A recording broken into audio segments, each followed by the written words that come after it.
Why Verstappen is so much faster than Perez. Max Verstappen is the reigning world champion from 2021 and is probably a generational talent, one that we have never seen since the emergence of Lewis Hamilton back in 2007. In 2021, he was the only one that was able to step up to Hamilton and do that in a successful manner and win the championship, although it was a controversial matter at the last race. Nevertheless, in 2022, Verstappen is in a league of his own and has dominated not just the entirety of the grid, but his teammate too. In Spa, Verstappen was able to finish 17 seconds ahead of Perez, and he was outperformed by his teammate twice when they both finished the race, once in Monaco and once in Silverstone, where Verstappen had difficulties with his car and drove a damage limitation race. So the question has to be asked, why is Verstappen so much quicker than Perez? Hint, it's not the car. What better race to compare both of the drivers, and why Verstappen was in a league of his own than Spa?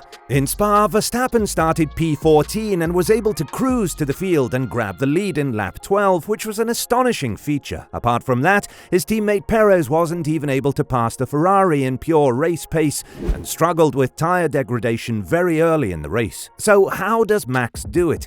Yes, we know that all of you would like to use the excuse, it's the car, it's not the driver. That was the case with Hamilton all of these years, and part of you would be right. Red Bull did build a rocket ship that is able to catapult itself to the field, being faster up to 20 to 30 kilometers per hour on the main straights. But Max has matured a lot as a driver, and that was shown in lap 1 when he was battling Albon for the higher position. When he saw Stroll coming off the gravel, Max had let Albon ahead and lived to fight another day because he had the inside line and he would have crashed with Stroll if he didn't do that. If we were just 2 to 3 years behind this, it would have been likely that Max would have crashed with Stroll and he would have bashed everyone on the radio, calling Stroll names like idiot or moron. Such was the case in 2018 in Interlagos with the collision with Ocon. Now, it would be unfair of us to compare Max and Perez's times in the first stint since both of them were on different tyre strategy. However, in the second stint, Verstappen and Perez were both on medium tyres, and when they were on the same tyres, Verstappen was able to be faster constantly for around 0.8 of a second compared to Perez. True, he had a new engine,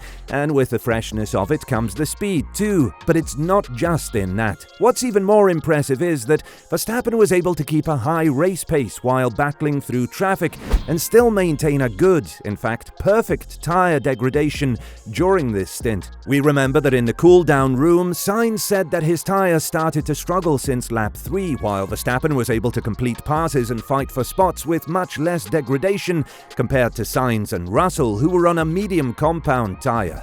This means that the driver and the car are in symbiosis, as Verstappen has learned how the car is functioning, and he was able to make the perfect setup on the car in order to bash through the field and have zero difficulties in winning the race. This meant that Verstappen was able to push longer with excellent lap times, while Russell and also Perez were forced to go to the pit lane for tyre change, even though they started on the medium tyre, meaning that the degradation itself should have been better. What's even more amazing than Verstappen's dominance over Perez is that he was able to dominate in Spa in a sector that Ferraris use to dominate throughout the season, and that is the fast corners. When you compare Verstappen's time in Sector 2 in Belgium, a sector that is full of these corners, you'll see that he is around 0.3 faster than Leclerc. However, it seems like Red Bull has found a way to make the underfloor work to perfection in this segment, which is the most crucial part to extract more speed through the fast speed corners. But yet again, we must mention that only Verstappen of Red Bull was faster than the Ferraris here constantly,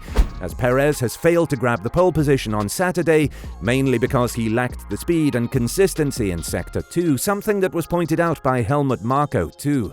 Therefore, it's just another affirmation that Verstappen and the RB18 are truly a symbiosis between each other, and he does understand the car and literally knows how it breathes, which makes him a much more complete driver. If you watch the onboards on Verstappen during the steering, you'll notice a smoother and much more consistent input. On the other hand, the Ferraris are struggling to keep the wheel as consistent as possible. They had to make the sacrifice of making corrections mid-corner and on the corner exit, which is hurting their lap time. Unlike them, Verstappen hasn't struggled with any of this, giving him not just a smooth entrance but an excellent exit of the corner, as he's able to transfer more speed through it and march towards the rest of the track. Another very important thing that Verstappen does better compared to Perez and both Ferraris is that he sacrifices the corner entrance in exchange for a better exit and bigger transfer of speed throughout the process. If you compare the telemetry between him and Sainz, who was P2 in the qualifying, you can notice that Max brakes earlier than the Spaniard,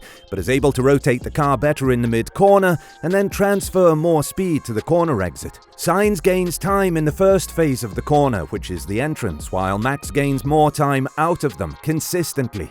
It's very important to note that the upgrades that the Red Bull has implemented over the past couple of races aren't orientated towards Max. It's just that the Dutchman is able to adapt faster and more thoroughly to the car he is given, unlike Perez.